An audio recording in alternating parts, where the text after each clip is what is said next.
Good afternoon. This is a special meeting of the Seattle Park District Board. It's November 13th and the time is 5:05 for the record. I'm Councilmember Deborah Juarez, Chair or Board President of this committee. I'm joined by Council Members O'Brien, Councilmember Bagshaw, Councilmember Johnson, and Councilmember Herbold, the very dedicated people to Seattle City Hall. Thank you for being here.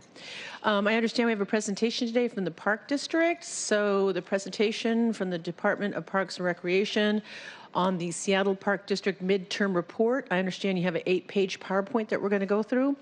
We will be having public hearing after we hear your presentation, but my understanding is there is no one signed up for public hearing.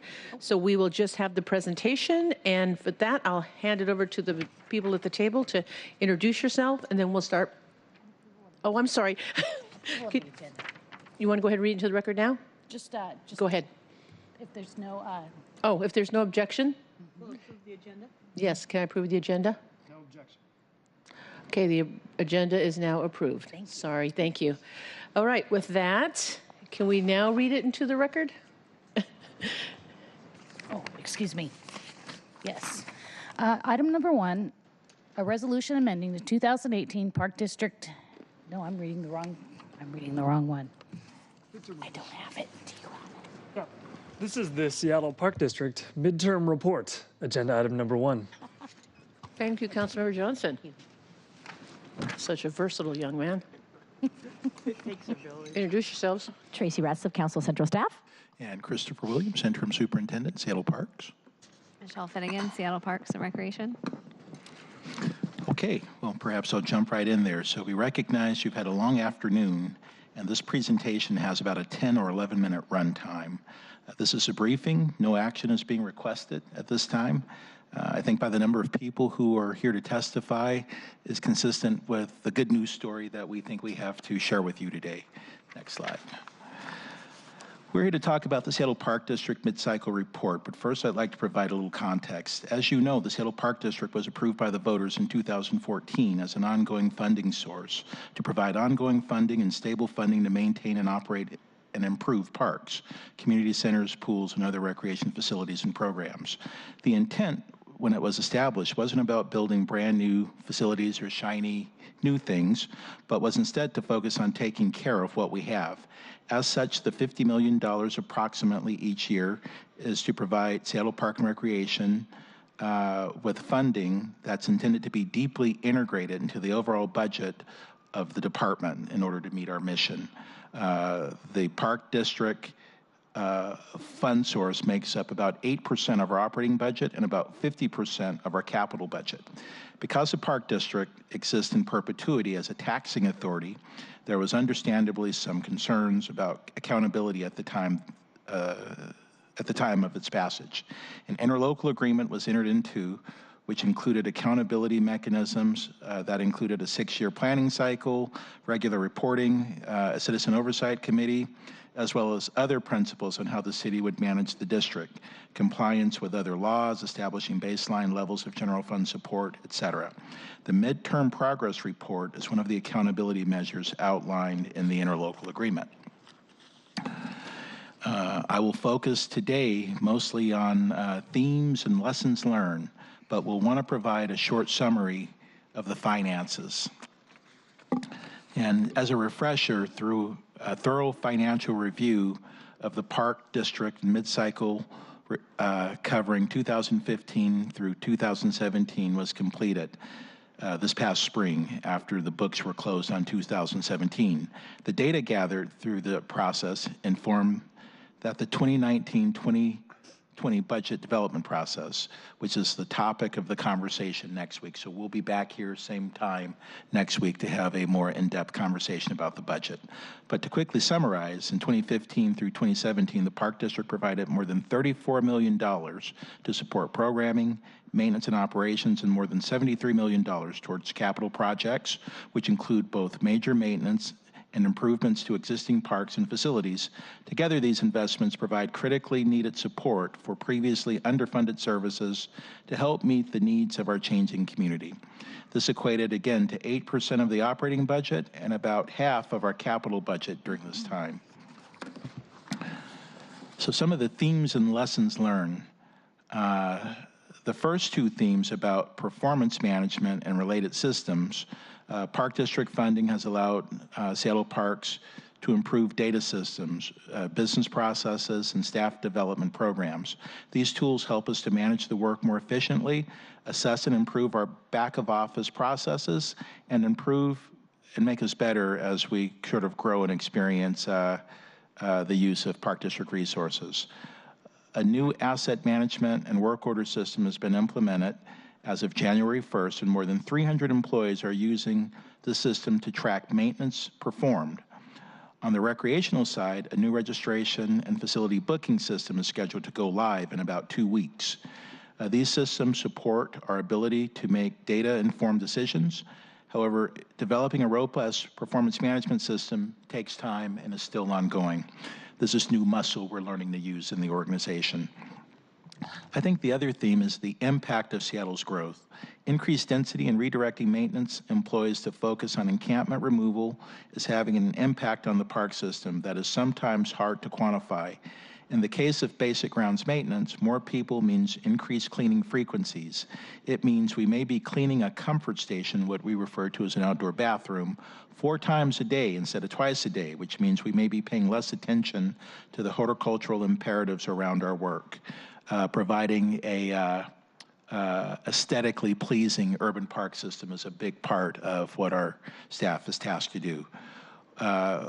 But this impact has meant more focus on basic custodial litter and garbage collection and less focus on beautification, plants and flowers. On the land acquisition side, basically acquiring land for new parks, we frequently have found ourselves in a binary competition between land for affordable housing versus land for public parks. This is a false set of choices as we need both. We recently tried to acquire property in the Lake City Urban Village. However, the estimated value was over $10 million, which would be a full 6-year allocation for the acquisition initiative. Portion to offset reimbursement from King County Conservation Futures.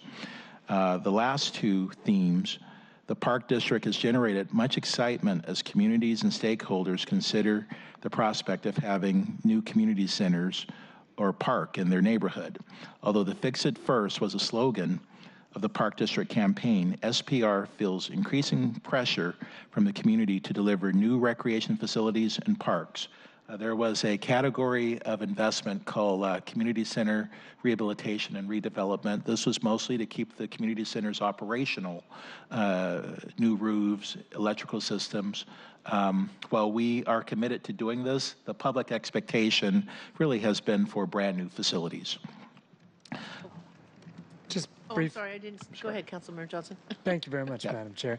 Just briefly, Mr. Superintendent, I got asked a question by a constituent not too long ago that relates to the Parks Department, and I didn't have an answer for it, but it's about community centers themselves.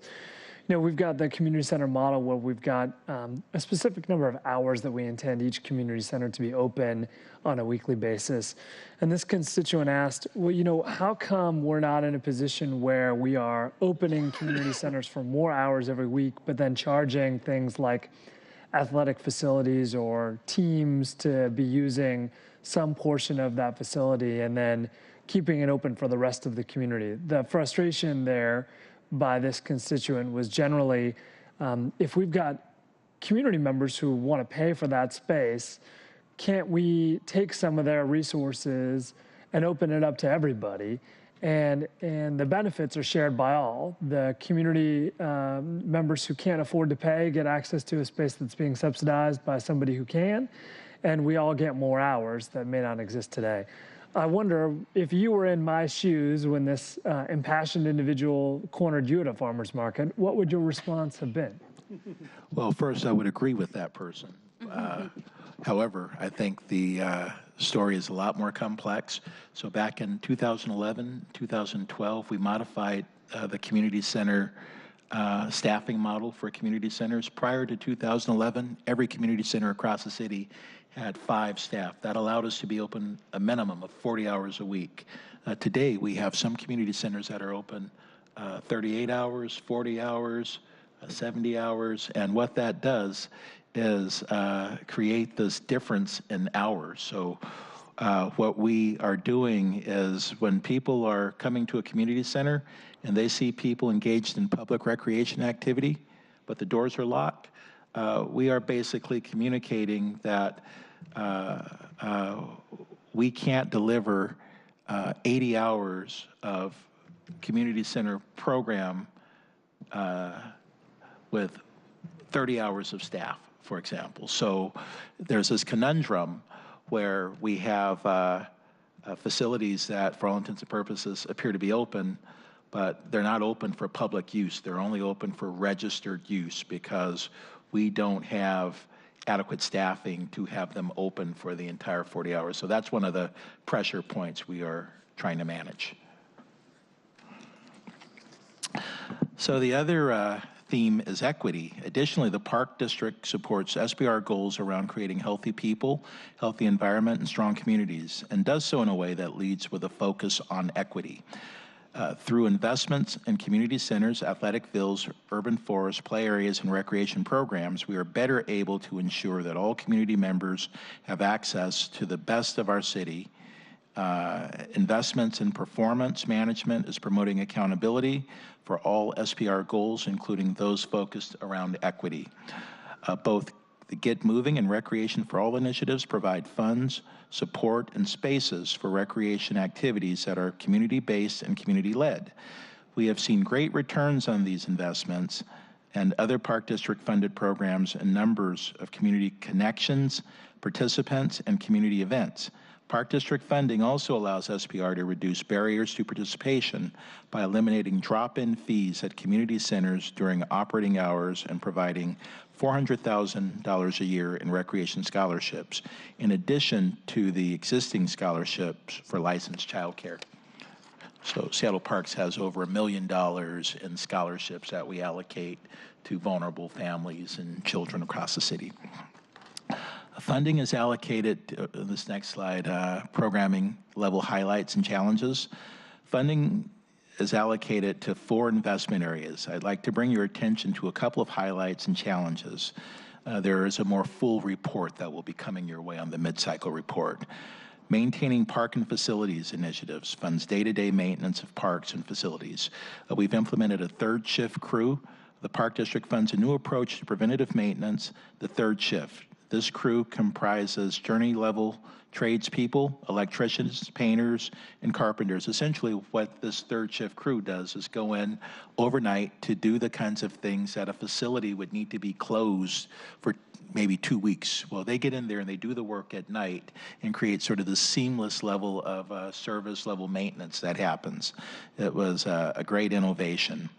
The Seattle Conservation Corps, SPR is leveraging 2 of our smaller maintenance initiatives, improving our dog off-leash areas and rejuvenating our pea patches by using the Seattle Conservation Corps and thereby supporting another SPR and city priority. Again, the Conservation Corps is a program that gives people second chance opportunity to learn a job skill, and we have dedicated some of the investment areas to be specifically dedicated to Conservation Corps employees to do the work and to generate the revenue from those projects.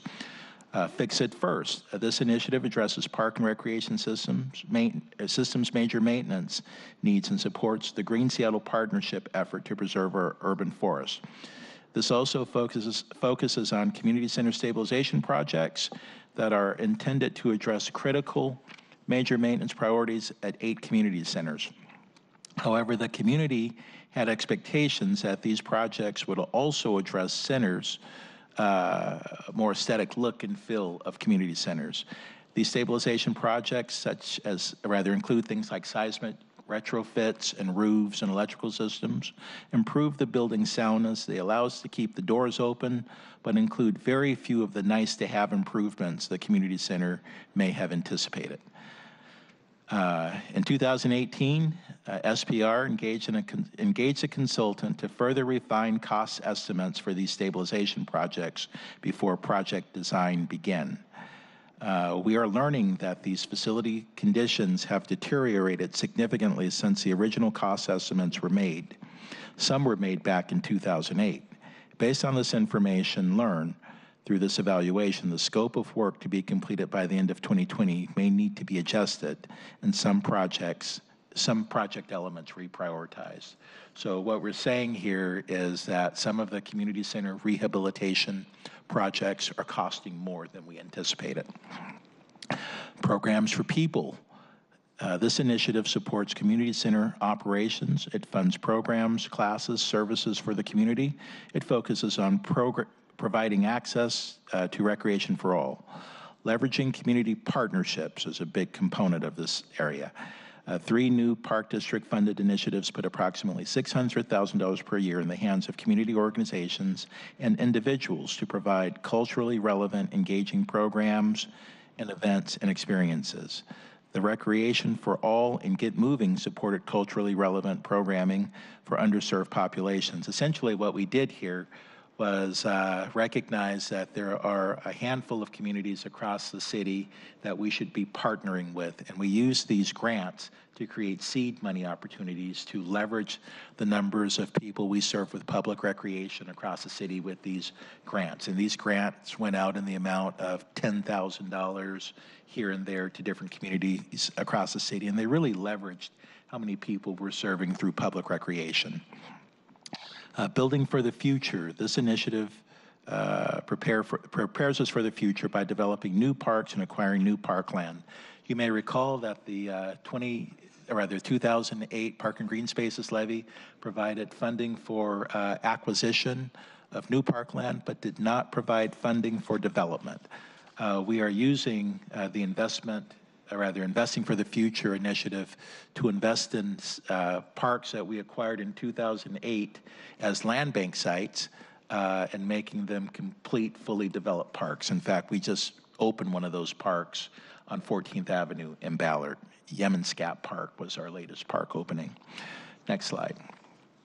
So basically what this graphic shows you is that 89% or 24 projects are on track, and those are highlighted in green. We've assessed some projects in yellow because that means we're closely monitoring those projects. So I'll give you an example of one of the projects we assessed in yellow to kind of share a little story here.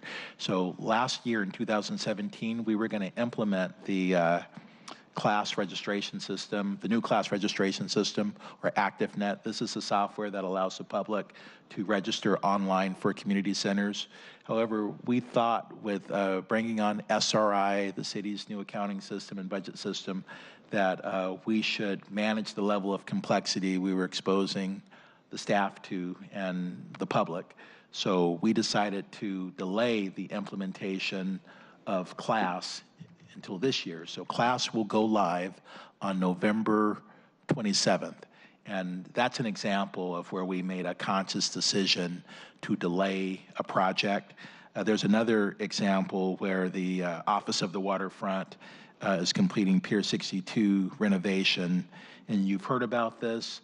So that's another example where we had to delay or move a timeline. But those are some examples of areas that were highlighted yellow. I just mentioned the community center commitment to do redevelopment projects in community centers. We are having to go back and recost some of the scope elements, and that's why we've highlighted that in red. Overall, we feel this is a good news story, and we are on track to deliver on the Park District. So this slide represents a quick overview on where we are in finalizing the mid-cycle report. SPR spent the second and third quarters of the year assessing each initiative and our overall implementation.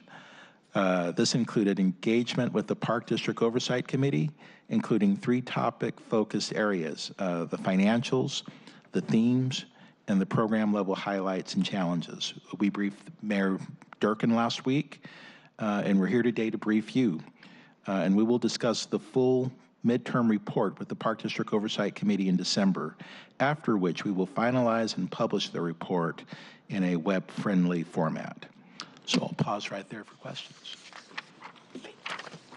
Any questions from my colleagues? I just have a quick question. Christopher, what is the status of our Seattle Park District Oversight Committee. Are we full up? Do we have any districts that are not represented?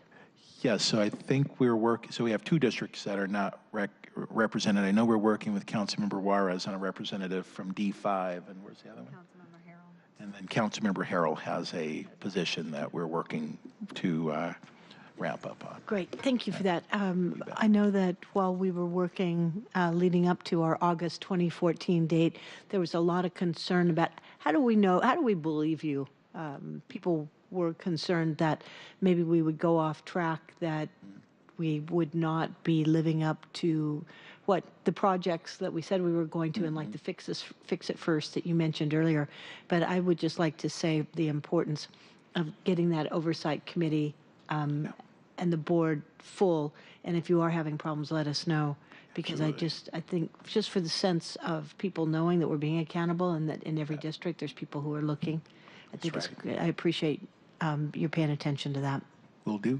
And Christopher, I want to thank you and your staff. You guys have been really good about having the geographical parity and putting names forward to us. Like, I think some people were under the impression that individual council members were coming to you and saying, put this person on the board. But indeed, it was the other way around. Right. There is a process, and that process is on the website. That's right. You guys have your own process, and then you forward the names to us. That's so, right. Yeah, so I just want to clarify that.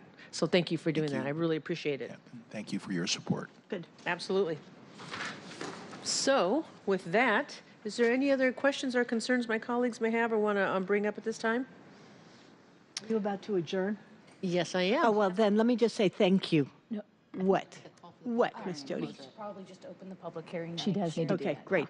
Well, I do want to say again, thank you, Christopher, in particular.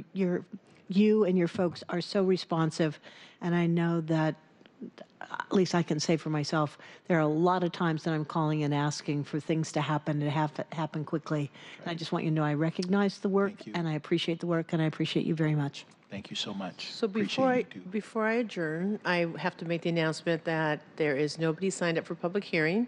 Open the public hearing. So open it up to public hearing. Seeing that there was no one here for public hearing is now closed. Are we okay? Good. Okay, so with that, and thank you all the way around for all of your hard work. Thank you too, Tracy.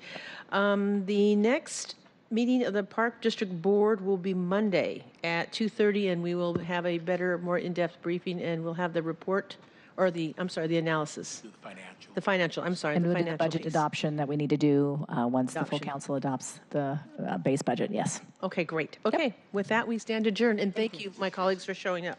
Thank you. Thank you. Thank you, guys. Thank you for wearing your hat.